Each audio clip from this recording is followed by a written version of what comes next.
नमस्कार दोस्तों, स्वागत है आप सभी का आपके अपने YouTube चैनल आचार्य कुलम में। दोस्तों, आज का हमारा टॉपिक है कक्षा 12 में फिजिक्स का चैप्टर सेकंड जो कि है स्थिर वैद्युत विभव एवं संधारित्र। इसमें पहला ही टॉपिक है स्थिर वैद्युत स्थितिज ऊर्जा। इसको हम कंप्लीट करने वाले हैं और NCERT बेस्ड जितने भी क्वेश्चन इस पर आधारित बनते हैं वो सभी हम यहाँ पर आज करेंगे। तो चैप्टर की शुरुआत है, अच्छे से इस चीज़ को समझ लेते हैं कि इसका क्या मतलब होता है, क्यों होता है, क्या यहाँ पर चीज़ें कॉन्सेप्ट यूज़ करते हैं हम। ठीक है, क्या चीज़ों को समझने के लिए ये चैप्टर हमसे दिया गया है।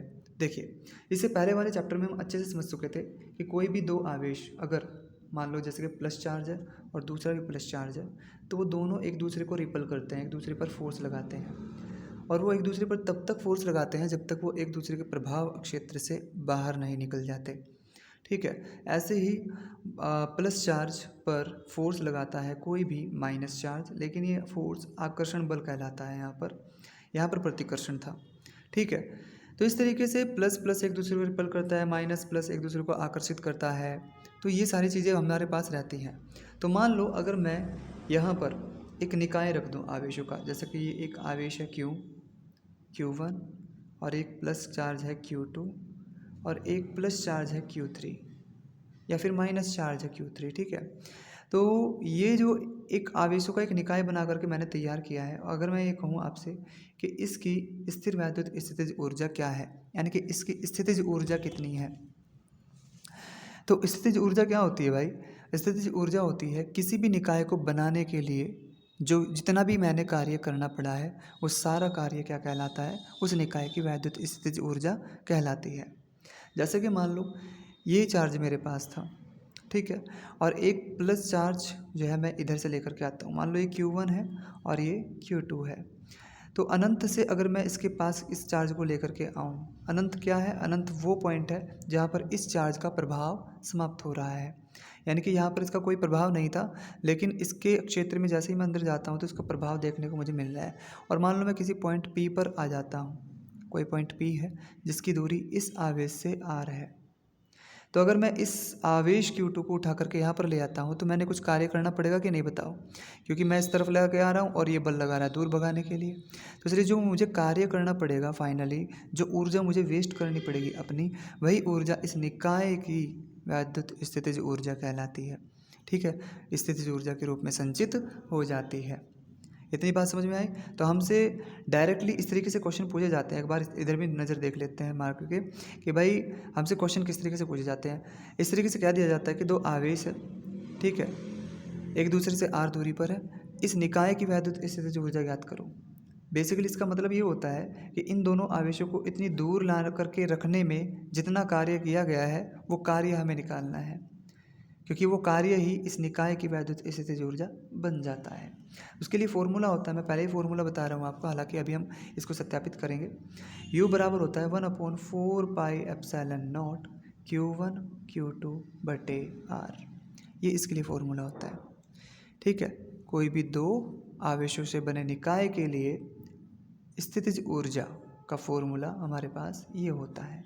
इस फॉर्मूले को अभी थोड़ी देर बाद हम यहाँ पर सत्यापित भी करेंगे। यहाँ पर हमारे पास तीन आवेश थे, तीनों आवेशों के कारण जो कार्य करना पड़ा, यानी कि जब मैं इसके पास इसको लेकर के आता हूँ और फिर इन दोनों के पास इसको लेकर के आता हूँ, तो दोनों के ही विरुद्ध मुझे कार्य करना पड़ा है और इसको लाते टाइम इसके विरुद्ध कार्य करना पड़ा है। तो इसलिए तीनों की तीन यहाँ पर युग्म बनेंगे, Q1 Q2 का, Q2 Q3 का, Q3 Q1 का। इन तीनों ही युग्मों की स्थितिज ऊर्जाओं को जोड़ दिया जाए अगर, तो जोड़ करके हमारी टोटल क्या बन जाती है? वैद्युत स्थितिज ऊर्जा बन जाती है इस निकाय की। ठीक है, तो सबसे पहले डेफिनेशन लिख लेते हैं, स्थिर वैद्युत स्थितिज ऊर्जा क्या होती है। देखिए, स्थिर वैद्युत स्थितिज ऊर्जा होती है, यहाँ पर एक चित्र भी बनेगा, पहले डेफिनेशन लिख देते हैं कि किसी आवेश, किसी परीक्षण आवेश भी ले सकते हैं आप यहाँ पर, किसी परीक्षण आवेश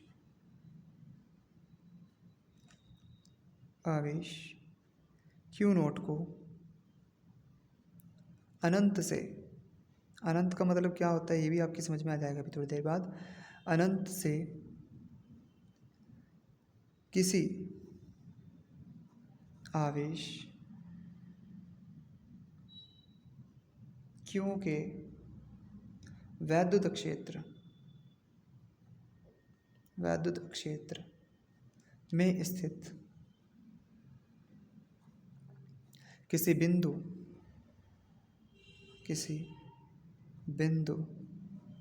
तक, बिंदु है, बिंदु तक लाने में किया गया कार्य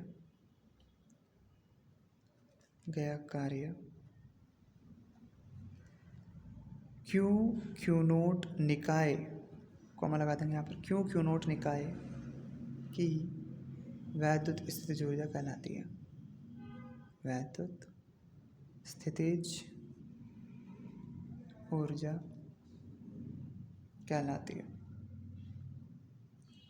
या फिर हम कह सकते हैं इस आवेश क्यू नोट की वैद्युत स्थितिज ऊर्जा, या फिर आवेश क्यू की वैद्युत स्थितिज ऊर्जा कहलाती है। ठीक है, कैसे देख लेते हैं। यहाँ पर मान लो हमारे पास एक आवेश क्यू रखा हुआ था जिसका एक वैद्युत क्षेत्र फैला हुआ है इसके चारों तरफ कुछ इस तरीके से। ठीक है, कुछ इस तरीके से इसका वैद्युत क्षेत्र इसके चारों तरफ फैला हुआ है। इस आवेश के लिए अनंत दूरी क्या हो जाती है? इस आवेश के लिए अनंत दूरी वो हो जाती है जहाँ पर इसके प्रभाव नगण्य हो जाते हैं, समाप्त हो जाते हैं।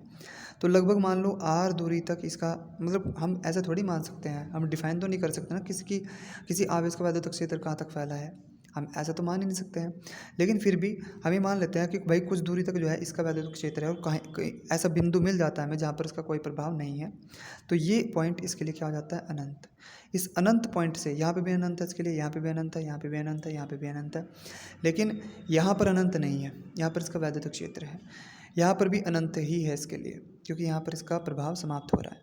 तो मान लो यहाँ पर हमने एक क्यू नोट आवेश को रख दिया जो कि धनात्मक परीक्षण आवेश है, और इसको यहाँ से उठा करके हम कहाँ पर लेकर के आते हैं भाई?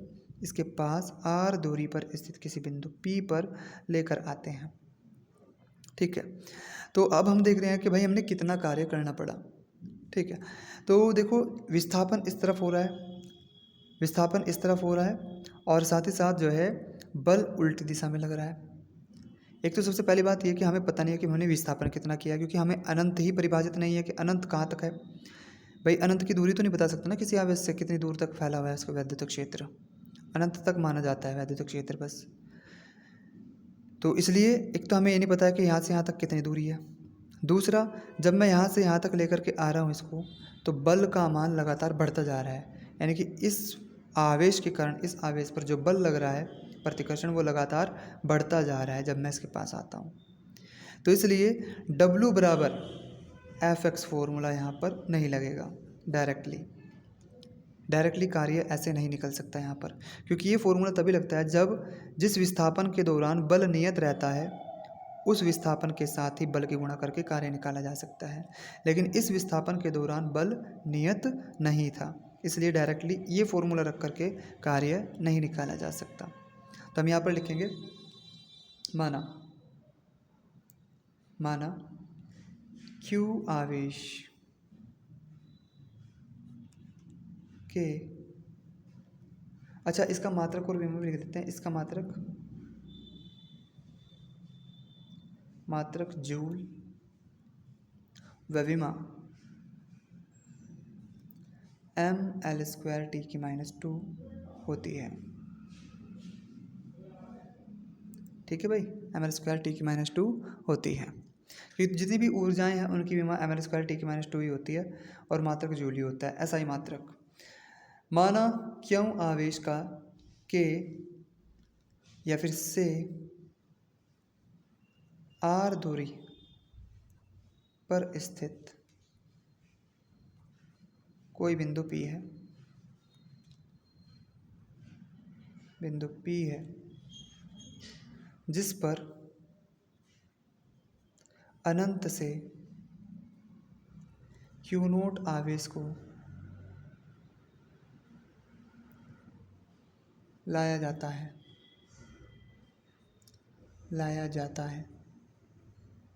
इतनी बात समझ में आ रही है? तो जब हम इसको यहाँ पर लेकर के आएंगे, तब चूंकि बल नियत नहीं रहता, अतः हम क्या करेंगे, कार्य पूरा का पूरा ना निकाल कर एक छोटा सा कार्य निकाल लेते हैं कहीं से भी। मान लो जब ये Q नोट आवेश में यहाँ पर लेकर के आ रहा था, तब ये x दूरी पर स्थित था किसी बिंदु पर, यहाँ पर यानी कि, और मैं यहाँ से उठा करके इसको यहाँ पर लेकर के आता हूँ। इसके बीच में बहुत ही छोटी सी दूरी है dx, इसके बीच में यहाँ से यहाँ तक बहुत ही छोटी सी दूरी है dx, ठीक है। तो dx दूरी चलने में जितना कार्य किया गया है वो छोटा सा कार्य dw है, और ऐसे ऐसे छोटे छोटे से कार्य हमने लगातार करने पड़े हैं, और इन कार्यों का समाकलन करके ही हमें टोटल कार्य मिलेगा। देख लेते हैं। बल नियत नहीं रहता है, अतः एक अल्प विस्थापन dx लेने पर, अल्प विस्थापन dx ले लेते हैं। तो dx के लिए हम ये मान लेते हैं कितना छोटा विस्थापन है ये, कि जितना बल यहाँ पर लग रहा था उतना ही बल यहाँ पर लग रहा है, यानी कि बल इसके दौरान नियत रहा है। और अगर इसके दौरान बल नियत रहा है तो हम छोटे से कार्य dw को निकाल सकते हैं ऐसे कह के कि F डॉट dx सदिश, ऐसे निकाला जा सकता है, ठीक है। यहाँ पर डॉट प्रोडक्ट होता है ये सदिशों का, ठीक है। अगली लाइन में लिख देंगे F dx cos theta, cos theta यानी कि F और विस्थापन के बीच में जितना कोण है। अब आपको पता है परीक्षण आवेश हमेशा धनात्मक होता है और ये भी प्लस है, तो ये रिपल्सन कर रहा होगा, यानी कि बल की दिशा तो इस डायरेक्शन में है, विस्थापन है इस डायरेक्शन में। तो एंगल कितना हो गया इन दोनों के बीच में 180, F dx cos 180, इसकी वैल्यू हो जाती है माइनस F dx, यानी कि dw बराबर हमारा आ गया ये। छोटा सा कार्य हमने निकाल दिया। साथ ही साथ हम बल की वैल्यू भी यहाँ पर रख देते हैं कि जो बल यहाँ पर लग रहा था जब ये x दूरी पर था तो कितना बल लग रहा था, यहाँ पर बल लग रहा था -1/4πε0 क्यू नोट बटे x² इंटू dx। ये है हमारा dw, एक छोटा सा अल्प कार्य जो इस परिवर्तन के दौरान हमने करना पड़ा है। ऐसे ऐसे छोटे कार्य को जो है हम समाकलन कर देते हैं, यानी कि यहाँ से यहाँ तक लगातार सतत रूप से जोड़ देते हैं तो हमें टोटल कार्य मिल जाएगा। अतः यहाँ पर लिखेंगे अतः समाकलन करने पर समाकलन करने पर समाकलन करने पर समाकलन करने पर क्या हो जाता है, समाकलन कर देंगे dw का, और इधर विस्थापन का भी समाकलन कर देंगे। लेकिन विस्थापन में हमें ये भी पता होना चाहिए कि हमने विस्थापन किया कहाँ से कहाँ तक है, क्यू नोट बटे x² dx। विस्थापन किया हमने अनंत से r दूरी तक, तो अनंत से r दूरी तक विस्थापन किया है। यहाँ तक का कार्य हम जोड़ेंगे। यहाँ तक का कार्य माना टोटल कितना है, w है, तो इधर तो w टोटल आ जाएगा। इधर क्या बन जाएगा, कांस्टेंट को बाहर निकाल लो, -1/4πε0 क्यू नोट बटे बस ये तो है कांस्टेंट। इसके बाद अंदर क्या बचेगा, अंदर बचेगा 1/x² dx, 1 और लिमिट कहाँ से कहाँ तक है, अनंत से r तक। अगली लाइन में मैं लिख सकता हूँ -1/4πε0 क्यू नोट, समाकलन हो रहा है 1/x² का समाकलन क्या हो जाता है, -1/x हो जाता है, ठीक है। लिमिट कहाँ से कहाँ तक, अनंत से r तक। ये समाकलन ऐसा क्यों हो गया भाई, क्योंकि हमें पता है कि समाकलन x⁴n का dx अगर करते हैं तो ये हो जाता है x⁴n+1 बटे n+1, ठीक है। तो यहाँ पर हमारे पास क्या था, x⁻−2 था कि नहीं बताओ भाई, हमारे पास x⁻2 नीचे है, ऊपर जा कर के x⁻−2 हो जाएगी, तो x⁻−2 का dx यहाँ पर करेंगे तो x⁻−2 + 1 बटे -2 + 1, ये बन जाता है x⁻−1 बटे -1। तो इसको लिखा जा सकता है x इनवर्स को 1/x, और -1 की वजह से ये माइनस का हो जाएगा। आई बात समझ में। तो इस तरीके से समाकलन यहाँ पर हुआ है।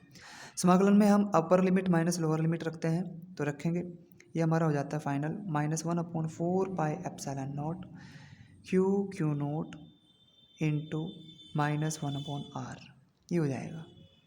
और इसमें से घटा देंगे लोअर लिमिट रख करके -1/∞, ये क्या हो जाता है, जीरो ही हो जाएगा। नीचे इनफाइनाइट आ गया है तो नीचे ये तो जीरो ही हो गया, तो -1/r बचेगा। इसकी मल्टीप्लाई इसमें करेंगे तो w बराबर आ चुका है हमारा, w बराबर हमारा आ चुका है, ध्यान से देखेंगे यहाँ पर, ठीक है। w बराबर हमारा क्या आ गया भाई, w बराबर हमारा आ चुका है, w बराबर हमारा बन चुका है 1/4πε0 माइनस का था और क्यू नोट, और इनटू मल्टीप्लाई हो जाएगी -1/r की, तो इसकी मल्टीप्लाई कर देते हैं तो कार्य हो जाता है प्लस का बन जाएगा 1/4πε0 क्यू नोट बटे r, यानी इतना कार्य हमने करना पड़ा है। और यही कार्य क्या हो जाता है, हम यहाँ पे लिख देंगे, यही कार्य निकाय निकाय की स्थितिज ऊर्जा या वैद्युत स्थितिज ऊर्जा, वैद्युत स्थितिज ऊर्जा के रूप में संचित हो जाता है, संचित हो जाता है। अतः वैद्युत स्थितिज ऊर्जा U बराबर क्या आ गया भाई हमारा 1/4 pi epsilon not Q not बटे R। ये हमारा फॉर्मूला बन जाता है वैद्युत स्थितिज ऊर्जा के लिए। जब भी अगर कोई आवेशों का निकाय Q और Q नॉट एक दूसरे से R दूरी पर स्थित है तो उसकी वैद्युत स्थितिज ऊर्जा का फॉर्मूला बन जाता है 1/4 pi epsilon not Q not बटे R। ठीक है, इसकी वैल्यू तो आपको पता ही है क्या होती है, 9 गुणा 10 की घात 9। तो उसको ऐसे भी लिखा जा सकता है 9 गुणा 10 की घात 9 इंटू क्यू नॉट बटे R। ठीक है, केस फर्स्ट ले लेते हैं। यहाँ पर केस फर्स्ट है हमारा, मान लो अगर ये आवेशों का निकाय यदि निकाय के परावैद्युतांक वाले माध्यम में रखा है, के परावैद्युतांक वाले माध्यम में रखा है, वाले माध्यम में रखा है, तब हमारे पास वैद्युत स्थितिज ऊर्जा क्या हो जाएगी, U बराबर हो जाएगी 1/4 पाई एप्सिलॉन नॉट इंटू के क्यू नॉट बटे R, या फिर 9 गुणा 10 की घात 9 बटे के इंटू क्यू नॉट बटे R। ये हमारा फॉर्मूला बन जाता है वैद्युत स्थितिज ऊर्जा का। अब यहाँ पर केस सेकंड भी यहाँ पर लिख लेते हैं। केस सेकंड यहाँ पर आ जाएगा, यदि ऋणात्मक आवेश हो, तो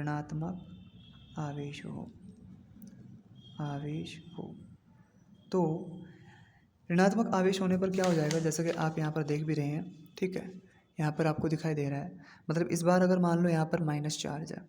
ठीक है भाई, यहाँ पर अगर माइनस चार्ज हुआ तो क्या होगा, खुद सोचो। मैं इसको थोड़ा सा चेंज कर रहा हूँ, यहीं पर कर देता हूँ थोड़ा चेंज, हालांकि इसको अलग से लिखने की ज़रूरत नहीं है। हम तो प्लस का ही आर्टिकल डेरिवेशन जो होता है वो प्लस के हिसाब से ही होता है, माइनस के हिसाब से डेरिवेशन नहीं होता है। लेकिन माइनस के बारे में हमें पता होना चाहिए। मान लो अगर यहाँ पर माइनस है तब मैं क्यू नोट को लेकर के आता हूँ, तो क्या मुझे लाना पड़ेगा, नहीं, क्योंकि ये परीक्षण आवेश धनात्मक है तो ये ऑटोमेटिकली चलता आ जाएगा। जब ये निकाय ऑटोमेटिकली अपने आप काम करेगा तो इसकी ऊर्जा कम होगी, ये ध्यान रखना है। जब हम इसके ऊपर काम कर रहे थे तो इसकी ऊर्जा बढ़ रही थी, इसलिए प्लस आया है आंसर हमारा।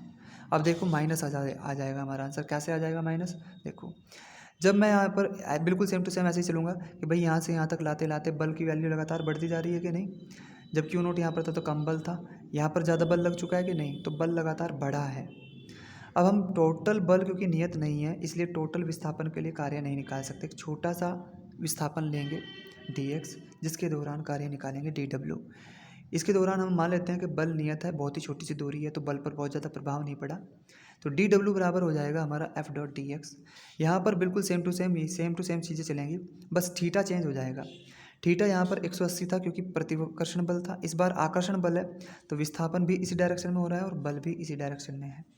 तो एंगल कितना हो जाएगा, यहाँ पर cos 0 हो जाएगा। ठीक है, cos 0, cos 0 की वैल्यू 1 हो जाती है, तो यानी कि यहाँ पर ये प्लस आ जाएगा, ये माइनस नहीं आएगा। यहाँ पर भी प्लस ही हो जाएगा, ये सेम टू सेम, और इसका समाकलन कर देंगे सेम टू सेम का, ये प्लस रहेगा हमारा बाहर, ये बाहर हमारा प्लस रहेगा। सेम टू सेम समाकलन चलेगा हमारा, और समाकलन चलने के बाद यहाँ पर ये हमारा प्लस था और प्लस माइनस फाइनली माइनस हो जाएगा, यानी कि जो कार्य है हमारा फाइनली हमें माइनस में मिलेगा और यही कार्य वैद्युत स्थितिज ऊर्जा के रूप में संचित हो जाएगा। इसलिए वैद्युत स्थितिज ऊर्जा भी क्या हो जाती है, नेगेटिव हो जाएगी यहाँ पर। ठीक है, तो इसलिए हम यहाँ पर केस सेकंड में लिख देते हैं कि यदि ऋणात्मक आवेश हो तो, अच्छा यहाँ पर केस जो सेकंड में लिख रहा हूँ ना, इसका एक अलग तरीका है लिखने का, क्योंकि मैं इसको वापस से लिखूँगा। फिलहाल इसको ऐसे समझेंगे कि ऋणात्मक आवेश हो तो U बराबर क्या हो जाएगा, U बराबर हो जाएगा -1/4 पाई एप्सिलॉन नॉट के इंटू क्यू नॉट बटे R। ये हो जाएगा हमारा, माइनस का हो जाएगा। लेकिन यहाँ पर हम एक चीज़ लिख लेते हैं कि जब भी मानो अगर दोनों ही आवेश माइनस के हो गए, अगर दोनों ही आवेश अगर माइनस के थे तो क्या होगा, तो भी तो प्रतिकर्षण लगेगा। ठीक है, और अगर दोनों प्लस के थे तब भी प्रतिकर्षण लग रहा था। ठीक है, अगर एक प्लस का और एक माइनस का है तो आकर्षण लगेगा, यानी विस्थापन की दिशा में बल हो जाएगा। इन दोनों केस में बल की दिशा विस्थापन की दिशा से अलग होगी कि नहीं, तो इसलिए प्रतिकर्षण बल जब होता है तो स्थितिज ऊर्जा प्लस होती है, और आकर्षण बल जब होता है तो स्थितिज ऊर्जा माइनस होती है। ठीक है, तो हम यहाँ पर लिख देंगे आकर्षण बल के लिए, आकर्षण बल के लिए स्थितिज ऊर्जा मेरे साथ लिखते रहेंगे या फिर स्क्रीनशॉट ले लेंगे, माइनस होती है, और प्रतिकर्षण के लिए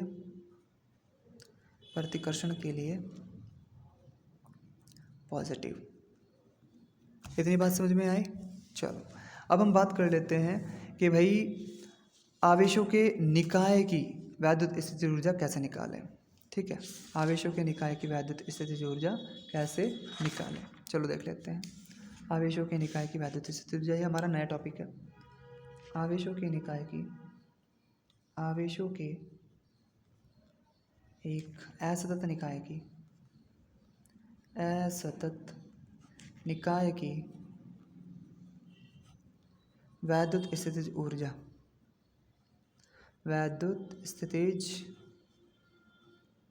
ऊर्जा। चलो जी, कैसे निकालेंगे देखो। मान लो हमारे पास यहाँ पर ये Q1 है, और यहाँ पर इससे दूर Q2 रखा हुआ है, यहाँ पर Q3 रखा हुआ है, यहाँ पर Q4 रखा हुआ है, और यहाँ पर Q5 रखा हुआ है। ठीक है, यहाँ पर Q5 रखा हुआ है। इसी तरीके से बहुत सारे आवेश हो सकते हैं मान लो। तो इन दोनों के बीच की दूरी हम क्या मान लेते हैं, मान लो इन दोनों के बीच की दूरी है R12, इन दोनों के बीच की दूरी मान लेते हैं R15, इन दोनों के बीच की दूरी मान लेते हैं R45, इन दोनों के बीच की दूरी मान लेते हैं R34, इन दोनों के बीच की दूरी मान लेते हैं R23, और इन दोनों के बीच की दूरी मान लेते हैं R13। इन दोनों के बीच की दूरी, जो ये वाला आवेश और ये वाला आवेश है, इनके बीच की मान लेते हैं R24, क्योंकि ये 2 है और ये 4 है। अब इन दोनों के बीच की जो दूरी होगी इसको भी मान लेते हैं R35। ठीक है, इतनी तो दूरियां हो सकती हैं, इतने ही तो जोड़े बन सकते हैं आवेशों के। भाई एक तो जोड़ा आवेश का ये बन जाएगा, एक ये बन जाएगा, एक आपस में बन ही रहे हैं, विकर्ण के आधार पर इस तरीके से बन जाएगा, एक ये भी बनेगा हमारा, ये रह गया भाई। ठीक है, इसको मान लेते हैं R14 दूरी को। ठीक है, तो इतने सारे जो है हमारे पास जोड़े बन सकते हैं। अगर मान लो ये हमारे पास आवेशों का एक निकाय है और इसकी वैद्युत स्थितिज ऊर्जा में चाहिए, तो वो क्या होगी, वो ये होगी U टोटल हो जाएगी U12 निकाय की वैद्युत स्थितिज ऊर्जा प्लस U13 की वैद्युत स्थितिज ऊर्जा प्लस U14 की वैद्युत स्थितिज ऊर्जा और U15 की वैद्युत स्थितिज ऊर्जा। फिर और कौन सा जोड़ा बचा, और हमारे पास जोड़ा बचा 2 से स्टार्ट कर लेते हैं। 2 1 का तो हो ही चुका है, 2 2 का होगा नहीं, क्योंकि अपने ही साथ निकाय थोड़ी बना लेगा कोई आवेश, तो 2 3 का आ जाएगा, यानी कि U23 प्लस वैद्युत स्थितिज ऊर्जा 2 4 की और वैद्युत स्थितिज ऊर्जा 2 5 की। इसके बाद जोड़ लेते हैं इसमें तीसरे के साथ दूसरा भी आ चुका है, पहला भी आ चुका है, तीसरे के साथ तीसरा तो नहीं आएगा, चौथा आ जाएगा, तो U34 भी आ जाएगा और प्लस U35 भी आ जाएगा। इसके बाद आ जाता है हमारा U4, देखो 4 1 के साथ भी आ चुका है, 4 2 के साथ भी आ चुका है, 3 के साथ भी आ चुका है, तो सीधा 5 के साथ आएगा। और U5 अलग से लिखने की जरूरत नहीं, क्योंकि 5 आ चुका है सबके साथ, 4 के साथ भी, 3 के साथ भी, 2 के साथ भी, 1 के साथ भी। ठीक है, तो इतने जो है हमारे युग्म बने हैं। इन सभी युग्मों की वैद्युत स्थितिज ऊर्जाओं को अगर मैं जोड़ दूँ बीजगणितीय रूप से, तो वही हमारी वैद्युत स्थितिज ऊर्जा कुल ऊर्जा होती है निकाय की। ठीक है, हम यहाँ पर ऐसे लिख सकते हैं, किसी आवेशों के निकाय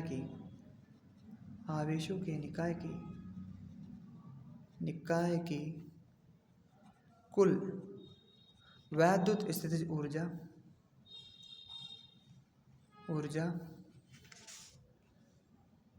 उस निकाय में स्थित सभी युग्मों या युग्म निकाय यहाँ पे लिखना थोड़ा सा सही नहीं है क्योंकि यहाँ पर ही आ गया था युगम, इसको नीचे लिख लेते हैं। युगम निकाय या निकायों की स्थितिज ऊर्जाओं का बीजगणितीय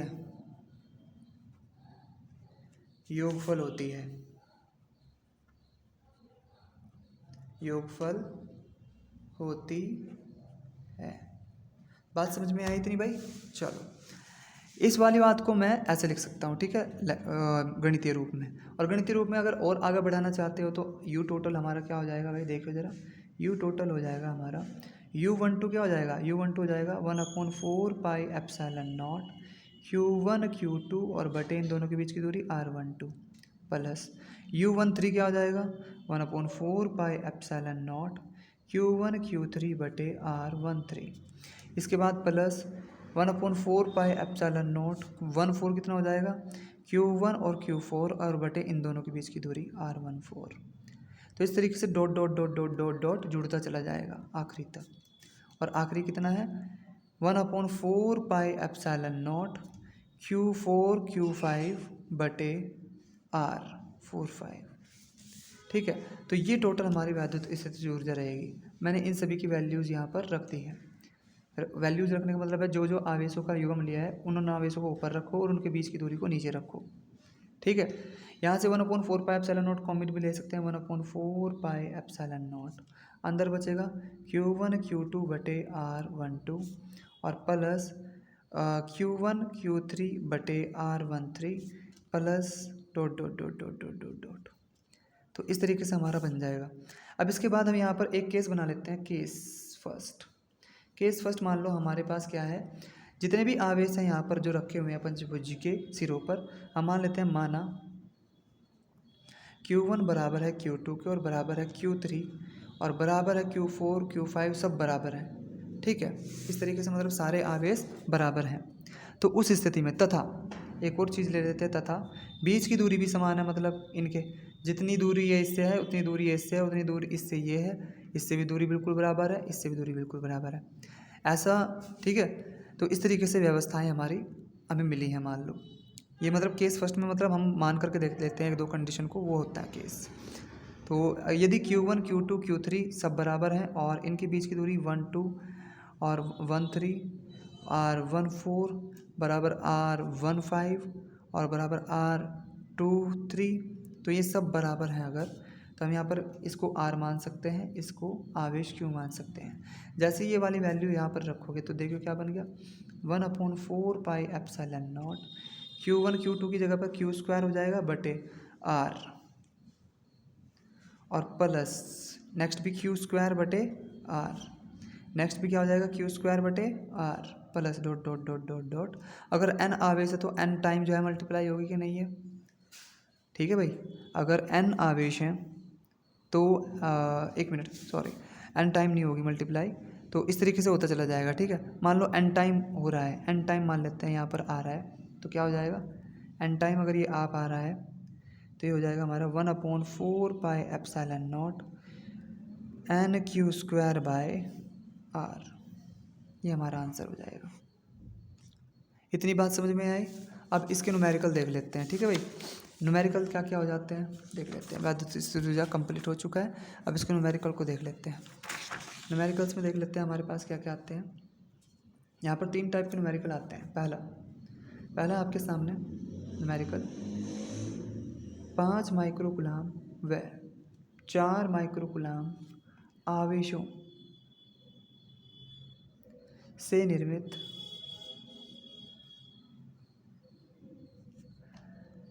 निकाय की वैद्युत स्थितिज ऊर्जा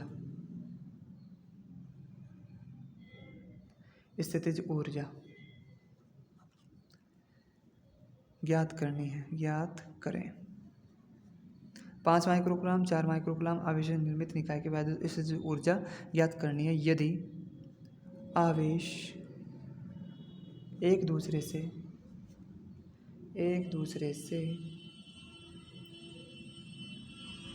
5 मीटर की दूरी पर है। दूरी पर है। चलो जी, कर लेते हैं वैद्युत स्थितिज ऊर्जा किसी इन दोनों आवेशों से बनी हुई, और ये कितनी दूरी पर रखे हैं, 5 मीटर की दूरी पर रखे हुए हैं। वैद्युत स्थितिज ऊर्जा ज्ञात करनी है, तो सॉल्यूशन में लिखेंगे।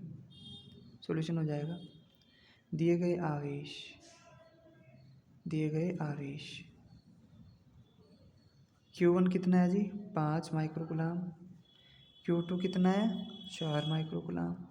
माइक्रोकुलाम को जो है ना हम कुलाम में बदल लेते हैं, 5 गुणा 10 की घात माइनस 6 कुलाम। इसको बदल लेते हैं 4 गुणा 10 की घात माइनस 6 कुलाम। इतनी बात समझ में आई।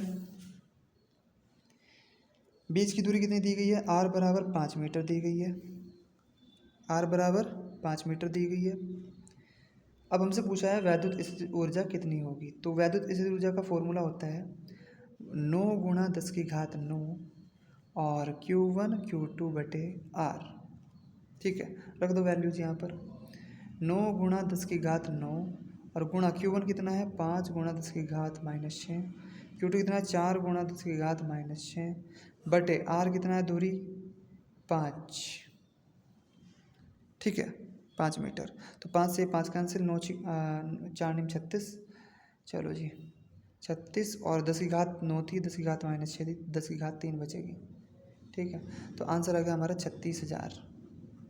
ठीक है भाई, ये हमारी जो है क्या है, वैद्युत स्थितिज ऊर्जा, इतने जूल आंसर।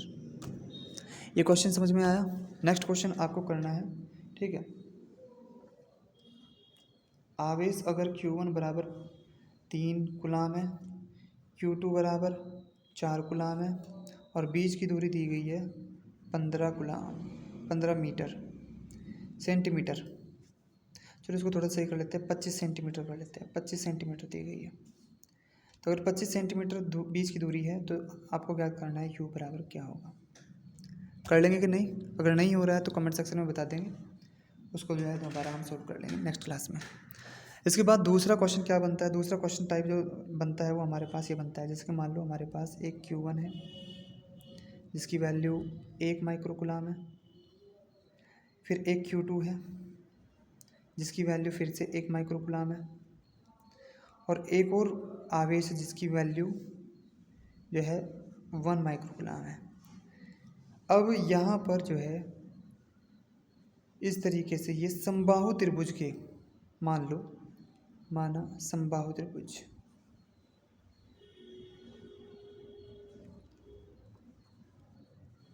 के शीर्ष पर रखे हैं, शीर्षों पर रखे हैं। तब यदि भुजा की लंबाई मान लो भुजा की लंबाई 1 एंगस्ट्रॉम है, 1 एंगस्ट्रॉम है भाई, चलो 10 एंगस्ट्रॉम मान लेते हैं, थोड़ा सही हो जाएगा। 10 एंगस्ट्रॉम मान लिया हमने, ये भी 10 एंगस्ट्रॉम है और ये भी 10 एंगस्ट्रॉम है। वजह क्या है, समबाहु त्रिभुज है। तो हमसे पूछ रहा है इस निकाय की वैद्युत स्थितिज ऊर्जा ज्ञात करें। इस निकाय की वैद्युत स्थितिज ऊर्जा हो जाएगी Q1 Q2 Q3। देखो U टोटल हो जाएगा बराबर U12 प्लस U23 और प्लस U31। इतने तो जोड़े बनेंगे भाई, एक तो इसका इसके साथ बन गया, एक इसका दोनों का बन गया और एक इन दोनों का बन गया। 3 जोड़े बने हैं, तीनों को जोड़ देंगे। 1/4 पाइप सेलन नोट को कॉमन ले लेते हैं, 9 गुणा 10 की घात 9 को कॉमन ले लिया मैंने अंदर से, तो Q1 Q2 बचेगा, Q1 और Q2 बटे बीच की दूरी R12 प्लस Q2 Q3 बटे R23 और प्लस Q3 Q1 बटे R31। अब यहाँ पर वैल्यूज रख दो, 1 माइक्रोकुलाम ये है, 1 माइक्रोकुलाम ये है, 1 माइक्रोकुलाम ये दोनों है। बीच की दूरी भी आपको पता है 10 की घात -9। ठीक है भाई, बीच की जो दूरी दी गई है R बराबर दिया गया है 10 एंगस्ट्रॉम। इसको बदल सकते हैं मीटर में, तो कितना हो जाएगा, 10 की घात -9 मीटर। इतनी बात समझ में आई। ठीक है, आवेशों को भी जो है सही तरीके से लिख लेंगे, आवेशों को भी कुलाम के रूप में लिखेंगे, 10 की घात -6 से गुणा करके, इसमें भी 10 की घात -6 से गुणा कर देंगे और इसमें भी 10 की घात -6 से गुणा कर देंगे। ठीक है, जब यहाँ पर वैल्यूज़ रखेंगे आप तो क्या बन जाता है हमारा, 9 गुणा 10 की घात 9 इंटू 10 की घात -6। Q1 Q2 तो नहीं बनेगा ना भाई, Q1 Q2 की मल्टीप्लाई कर दो, 1 की गुणा 1 में तो कुछ नहीं, अच्छा, इन दोनों की मल्टीप्लाई करेंगे तो 10⁻⁻6 और 10⁻6 दोनों क्या हो जाएंगे 10⁻12 बटे बीच की दूरी कितनी है 10 एंगस्ट्रॉम यानी कि 10⁻9। फिर प्लस Q2 Q3 भी बिल्कुल सेम टू सेम बन जाएंगे। आवेश सारे के सारे एक समान है, बीच की दूरी भी बिल्कुल एक समान है।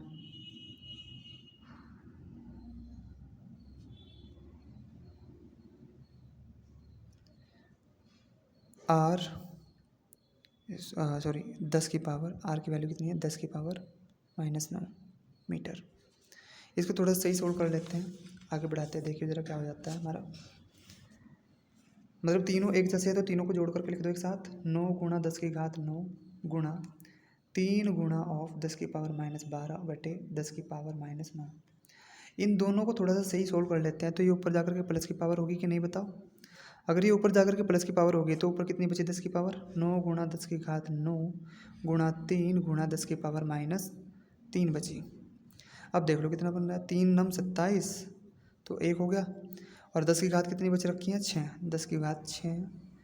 अब ये हमारा आंसर आ चुका है जूल में।